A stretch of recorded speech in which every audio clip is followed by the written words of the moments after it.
8ാം ക്ലാസ്സിലെ സോഷ്യൽ സയൻസിലെ അവസാനത്തെ ചാപ്റ്ററാണെന്ന് പഠിക്കാൻ പോകുന്നത്.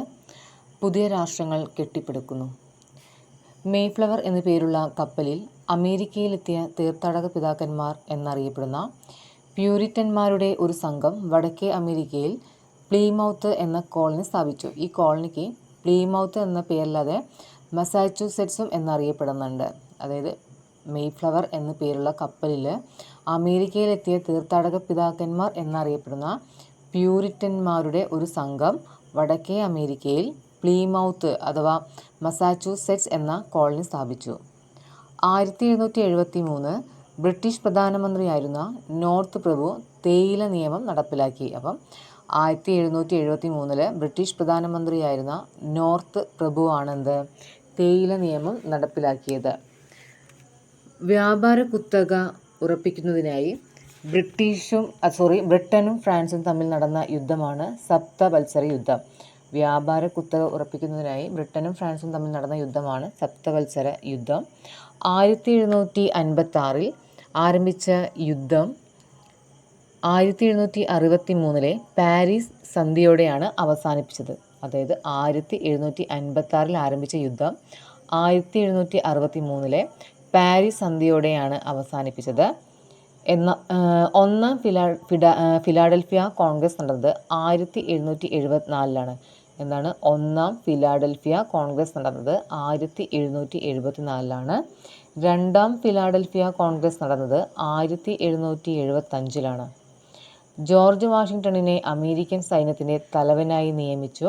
അതുപോലെ ബ്രിട്ടനുമായി യുദ്ധം ആരംഭിച്ചു. അപ്പോൾ ഈ രണ്ടാം ഫിലാഡൽഫിയ കോൺഗ്രസ്സിലാണ് നമ്മുടെ ജോർജ് വാഷിങ്ടണിനെ അമേരിക്കൻ സൈന്യത്തിൻ്റെ തലവനായി നിയമിക്കുകയും അതുപോലെ ബ്രിട്ടനുമായി യുദ്ധം ആരംഭിച്ചതും. മൂന്നാം ഫിലാഡൽഫിയ കോൺഗ്രസ് നടന്നത് 1776. പ്രസിദ്ധമായ സ്വാതന്ത്ര്യ പ്രഖ്യാപനം നടത്തി. ഇത് എഴുതി തയ്യാറാക്കിയത് തോമസ് ജെഫേഴ്സൺ ആണ്. അപ്പോൾ മൂന്നാം ഫിലാഡൽഫിയ കോൺഗ്രസ് നടന്നത് 1776. അതിൽ തന്നെയാണ് പ്രസിദ്ധമായ സ്വാതന്ത്ര്യ പ്രഖ്യാപനം നടത്തിയത്. ഇത് എഴുതി തയ്യാറാക്കിയത് തോമസ് ജെഫേഴ്സൺ ആണ്. പ്രാതിനിധ്യമില്ലാതെ നികുതിയില്ല എന്ന് പറഞ്ഞതാരാ? James Otis. അതായത് പ്രാതിനിധ്യമില്ലാതെ നികുതിയില്ല എന്ന മുദ്രാവാക്യം ജെയിംസ് ഓട്ടിസിൻ്റേതാണ്. ഇംഗ്ലണ്ടിൽ നിന്ന് വേർപിരിയുകയാണ് അമേരിക്കക്കാരെ സംബന്ധിച്ചിടത്തോളം വിവേകപൂർണം എന്ന് പറഞ്ഞത് തോമസ് പെയിനാണ്. എന്താണ്? ഇംഗ്ലണ്ടിൽ നിന്ന് വേർപിരിയുകയാണ് അമേരിക്കക്കാരെ സംബന്ധിച്ചിടത്തോളം വിവേകപൂർണം എന്ന് പറഞ്ഞത് തോമസ് പെയിൻ ആണ്. മനുഷ്യന് ചില മൗലിക അവകാശങ്ങളുണ്ട്. അതിനെ ഹനിക്കാൻ ഒരു ഗവൺമെൻറ്റിനും അവകാശമില്ല എന്ന് പറഞ്ഞത് ജോൺ ലോക്കാണ്. മനുഷ്യന് ചില മൗലിക അവകാശങ്ങളുണ്ട്. അതിനെ ഹനിക്കാൻ ഒരു ഗവൺമെൻറ്റിനും അവകാശമില്ല എന്ന് പറഞ്ഞത് ജോൺ ലോക്ക്. ലോകത്തിലെ ഏറ്റവും ചെറിയ ഭരണഘടനയാണ് അമേരിക്കയുടേത്. അടിമത്ത വിരുദ്ധ പത്രമാണ് ദി ലിബറേറ്റർ. അപ്പം അടിമത്ത വിരുദ്ധ പത്രം ഏതാ ചോദിച്ചാൽ പറയാം ദി ലിബറേറ്റർ.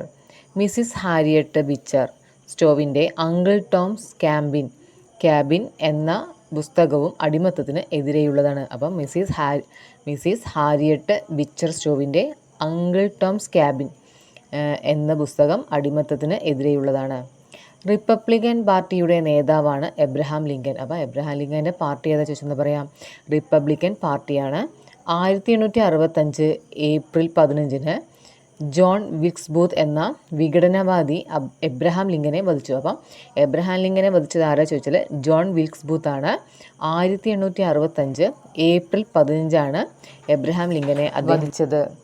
1905 ജനുവരി 22 സെൻറ്റ് പീറ്റേഴ്സ്ബർഗിൽ നടന്ന ഈ കൂട്ടക്കൊലയാണ് രക്തരൂക്ഷിത ഞായറാഴ്ച എന്നറിയപ്പെടുന്നത്. അപ്പോൾ 1905 ജനുവരി 22 സെൻറ്റ് പീറ്റേഴ്സ്ബർഗിൽ നടന്ന കൂട്ടക്കൊലയാണ് രക്തരൂക്ഷിത ഞായറാഴ്ച എന്നറിയപ്പെടുന്നത്.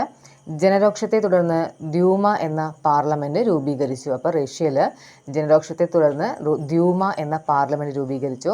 സോഷ്യൽ ഡെമോക്രാറ്റിക് വർക്കേഴ്സ് പാർട്ടി രണ്ടായി പിരിഞ്ഞിട്ടുണ്ട്. ഒന്ന് ബോൾഷെവിക് പാർട്ടിയും മെൻഷെവിക് പാർട്ടിയും. അപ്പോൾ റഷ്യൻ വിപ്ലവത്തെ പൂർണ്ണതയിലേക്ക് എത്തിച്ചത് ബോൾഷെവിക് പാർട്ടിയുടെ നേതാവ് ലെനിനാണ്. അപ്പം നമ്മുടെ ലെനിൻ്റെ പാർട്ടി ഏതാ ചോദിച്ചാൽ ബോൾഷെവിക് പാർട്ടിയാണ്. 1921 ലെനിൻ നടപ്പിലാക്കിയ പരിഷ്കരണമാണ് പുത്തൻ സാമ്പത്തിക നയം. പുത്തൻ സാമ്പത്തിക നയം നടപ്പിലാക്കിയതിലൂടെ Lenin Union of Soviet Socialist റിപ്പബ്ലിക്സിനെ ലോകത്തിലെ വൻ ശക്തിയായി വളർത്തി. അപ്പോൾ പുത്തൻ സാമ്പത്തിക നയം നടപ്പിലാക്കിയതിലൂടെ Lenin Union of Soviet Socialist റിപ്പബ്ലിക്സിനെ ലോകത്തിലെ വൻ ശക്തിയായി വളർത്തി. ചൈനയും ബ്രിട്ടനും തമ്മിൽ ആണ് കറുപ്പ് യുദ്ധം നടന്നത്. അപ്പം കറുപ്പ് യുദ്ധം നടന്നത് ചൈനയും ബ്രിട്ടനും തമ്മിലാണ്. ചൈനയിൽ രൂപം കൊണ്ട രഹസ്യ സംഘടനയാണ് ബോക്സർമാർ. അപ്പോൾ ചൈനയിൽ രൂപം കൊണ്ട രഹസ്യ സംഘടനയാണ് ബോക്സർമാർ. ഇവരുടെ ചിഹ്നം മുഷ്ടിയായിരുന്നു. അപ്പോൾ ഇവരുടെ ചിഹ്നം എന്താണ്? മുഷ്ടി. യൂറോപ്യൻ അധിനിവേശത്തിനെതിരെ ബോക്സർമാർ നടത്തിയ ചെറുത്തുനിൽപ്പാണ് ബോക്സാർ ലഹള എന്നറിയപ്പെടുന്നത്. അപ്പം ബോക്സാർ ലഹള പറഞ്ഞിട്ടുണ്ടെങ്കിൽ എന്തിനായിരുന്നു? യൂറോപ്യൻ അധിനിവേശത്തിനെതിരെ നടത്തിയ ലഹളയാണെന്ത്? ബോക്സാർ ലഹള. കുമിന്താങ് പാർട്ടി രൂപീകരിച്ചത് സൺ യാറ്റ് സെൻ ആണ്. അപ്പോൾ കുമിന്താങ് പാർട്ടി രൂപീകരിച്ചത് ആരാണ്? സൺ യാറ്റ് സെൻ ആണ്. മാവോ സെ തൂങ്ങിൻ്റെ നേതൃത്വത്തിൽ